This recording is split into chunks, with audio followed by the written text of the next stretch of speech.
مازالوا 30 يوم على كأس العالم. شنو هي علاقة رقم 30 بالكوب دي موند؟ ليتس جو.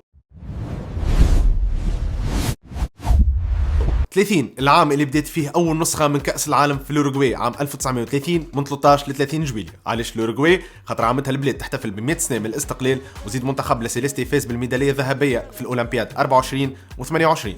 13 منتخب شارك في اول مونديال، 7 من امريكا الجنوبيه، 4 من اوروبا وزوز من امريكا الشماليه، مقسمين على 4 مجموعات. المجموعه الاولى فيها 4 منتخبات والبقيه الكل فيهم 3، والاربعه الاولانيين يلعبوا دومي فينال ديريكت.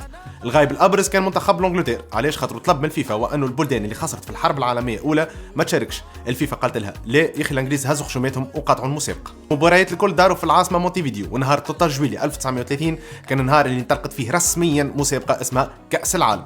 اول لاعب سجل في تاريخ المونديال هو الفرنسي لوسيان لورون في المباراه الاولى في تاريخ المونديال اللي جمعت فرنسا بالمكسيك.